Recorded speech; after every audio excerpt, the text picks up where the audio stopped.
अब question number 3 special journal का। Given below in page number 10 of the single column purchase journal of Sakib Traders containing some irrelevant transaction recorded incorrectly by a newly appointed employee of the firm।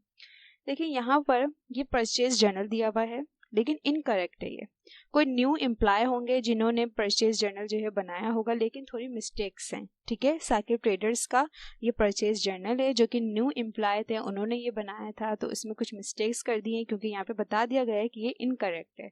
ठीक है, तो हमें क्या करना है, इस purchase journal का हमने क्या करना है। भाई हम तो स्पेशल जर्नल में खुद बनाते हैं, परचेज जर्नल या सेल्स जर्नल कहा जाता है तो हम खुद बनाते हैं, लेकिन इस परचेज जर्नल का अब हमें क्या करना है। तो रिक्वायर्ड में हमसे कहा गया prepare a revise and correct purchase journal from the above data. ये जो पूरा परचेज जर्नल का डेटा दिया हुआ है इसको हमने रिवाइज करना है एंड करेक्ट करना है परचेज जर्नल।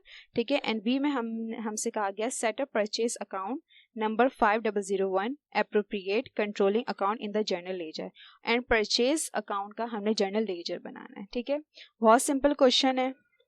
सबसे पहले हम इसको रिवाइज करते हैं एंड परचेज जर्नल दोबारा से रिकंस्ट्रक्ट करते हैं।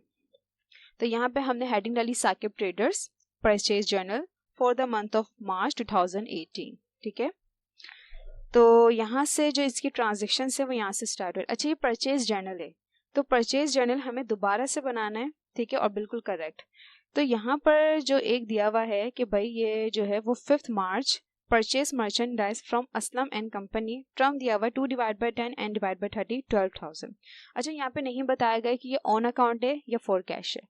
तो जब इस तरीके से टर्म मेंशन हो तो इट्स मीन वो परचेजेज जो है वो ऑन अकाउंट पे हुई है। ठीक है, क्योंकि ये टर्म जब भी दिया जाता है जब आप परचेज या सेल्स जो वो उधार पे करें, क्योंकि डिस्काउंट का होता है कि अगर आपने परचेज कर ली और 10 दिन में उसकी पेमेंट कर दी तो आपको 2% डिस्काउंट मिलेगा, और या आपने 30 डेज में उसकी पेमेंट कर दी तो आपको 2% डिस्काउंट मिलेगा। तो इस तरीके का जब टर्म आ जाए तो आप लोग समझिएगा कि ये अकाउंट पे की गई परचेज है। ठीक है, तो इसको हम परचेज जर्नल में रिकॉर्ड करेंगे। तो हमने लिखा 5 March Aslam and company, name of supplier का नाम था। ठीक है, एंड 12,000 उसकी अमाउंट थी।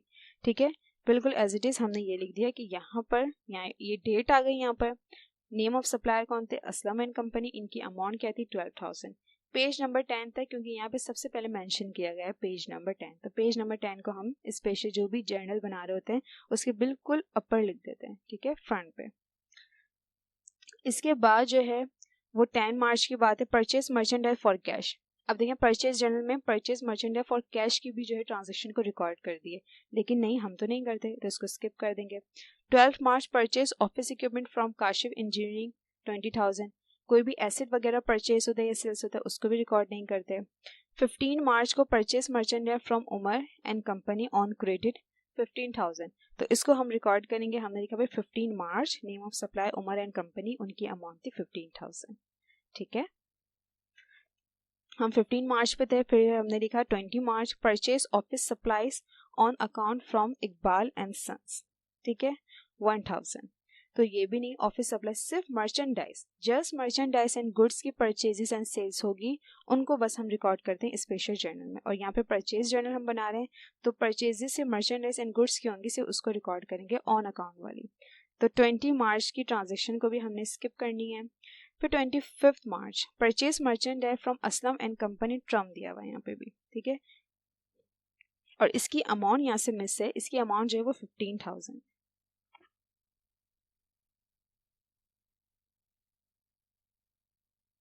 सॉरी, यहाँ से अमाउंट जो थी वो मिस थी, यहाँ पे 15,000 है। तो 25 मार्च जो थी वहाँ पे परचेज हुई है मर्चेंडाइज असलम एंड कंपनी से और ट्रम दिया हुआ है, तो इट्स मीन ये परचेज जो हुई है वो ऑन अकाउंट पे हुई है। तो हमने यहाँ पे लिख दिया कि 25 March Aslam and company, amount थी 15,000। एंड लास्ट है 30 March purchase merchandise on account from Kamil and company, term दिया हुआ एंड डिवाइड बाई 30 18,000, तो ये भी परचेजेस जो है वो ऑन अकाउंट पे हुई है। तो यहाँ पे 30 मार्च कामिल एंड कंपनी, अमाउंट क्या थी 18,000। ठीक है, ट्रांजेक्शन्स हमारी कंप्लीट हो गई है, हमने जो है purchase journal revise and correct जो है परचेज जर्नल यहाँ पे बना लिया है। ठीक है, अब हम यहाँ पे लाइन ड्रॉ कर लेंगे, जितनी भी अमाउंट्स उनको टोटल कर लेंगे तो वो अमाउंट आई 60,000। ठीक है, एंट्री रिकॉर्ड करनी है purchases debit, account payable credit. यहाँ पर ये 5001 क्या लिखा है मैंने, हमें अकाउंट नंबर दे दिया जाता है, ठीक है। जैसे ये कभी कभार अकाउंट नंबर अगर दे दिया जाए कि भाई परचेज का जो अकाउंट नंबर है वो 5001 है, यहाँ पे परचेज अकाउंट दिया हुआ है, तो इसलिए हमने जहाँ पे परचेजेस लिखा था उसके सामने हमने 5001 लिख दिया। अगर वो अकाउंट पेबल का भी अकाउंट नंबर बताते तो हम यहाँ पे लिख देते, लेकिन उन्होंने सिर्फ हमें परचेज का बताया, ठीक है। तो हमने यहाँ पे परचेज का अकाउंट नंबर शो कर दिया कि 5001, ठीक है। और यहाँ पे मंथ की लास्ट डेट मेंशन करनी होती है, इसलिए 31 मार्च हमने लास्ट डेट मेंशन कर ली। सेकेंड रिक्वायरमेंट जो थी वो जर्नल लेजर बनाना था जस्ट परचेज अकाउंट का, तो हमने यहाँ पे जर्नल लेजर लिखा। परचेजेस हम जो है वो अकाउंट बना रहे हैं, ठीक है। टी अकाउंट बिल्कुल सिंपल, तो हमने टी की तरह एक लाइन जो है वो ड्रॉ करनी, यहाँ पे अकाउंट नंबर आ जाएगा जो अकाउंट नंबर मेंशन होगा परचेज का, तो 5001 हमने अकाउंट लिख दिया। अच्छा, जर्नल लेजर किसको देखते हुए बनता है? जर्नल एंट्रीज को देखते हुए बनता है। तो यहाँ पे परचेज का हमें अकाउंट बनाना है, तो यहाँ पे परचेज की एक ही एंट्री थी, purchases debit account payable credit, ठीक है। और किस अमाउंट से? 60,000 से। तो हमने यहाँ पे लिखा कि भाई परचेजेस मेरा डेबिट साइड पे गया है 31 मार्च को, ठीक है। परचेजेस मेरा डेबिट साइड पे गया 31 मार्च को। यहाँ पे हमने परचेज जर्नल और 10 लिख दिया, ठीक है, कि ये जो मैंने 60,000 की अमाउंट, देखिए परचेजेस मेरा डेबिट साइड पर गया है किस डेट को? 31 मार्च को, मैंने 31 मार्च लिखी। परचेजेस डेबिट किस अमाउंट से गया? 60,000 से, मैंने यहाँ पे 60,000 लिख दी। यहाँ पे मुझे अकाउंट पेबल भी लिखना चाहिए था, सॉरी मैंने लिखा नहीं, ठीक है। यहाँ अकाउंट पेबल भी लिख दी, लेकिन यहाँ पे स्पेस नहीं थी, क्योंकि यहाँ पे मुझे अकाउंट पेबल भी लिखना था और जो परचेज जर्नल का पेज नंबर होता है वो भी लिखना था। तो मैंने जस्ट परचेज जर्नल का पेज नंबर यहाँ पे मेंशन कर दिया कि 31 March purchase journal page number 10 and 60,000 की परचेजेस डेबिट साइड पे गई है, ठीक है। परचेज और कोई रिटर्न वगैरह नहीं हुई, तो बस जर्नल लेजर इतना ही बनेगा। परचेज की जो नेचर होती है वो डेबिट होती है, इसलिए हमने यही 60,000 डेबिट साइड पे भी लिखे, क्रेडिट साइड पे भी लिखे।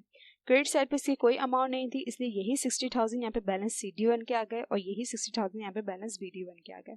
जर्नल लेजर में मैंने आपको जर्नल लेजर बनाना सिखाया था, इसलिए यहाँ पे ज़्यादा मैंने एक्सप्लेन नहीं करा कि जर्नल लेजर किस तरीके से बना है, ठीक है। सिंपल तरीके से मैंने बता दिया कि ये परचेज का जर्नल लेजर है, ठीक है। और यहाँ पे जस्ट परचेज अकाउंट ही हमसे वो सेटअप जो करने के लिए कहा था, वो हमसे परचेज अकाउंट ही कहा था। मेन परचेजेस का हमने जर्नल लेजर बना लिया। तो ये क्वेश्चन नंबर 3 जो था उसमें से 2 ही चीज़ें पूछी गई थी कि परचेज जर्नल को करेक्ट कर लें, ठीक है, एंड सेटअप कर दें परचेज अकाउंट। तो ये चैप्टर नंबर 3 क्वेश्चन नंबर 3 जो है वो आपका कंप्लीट हो गया है।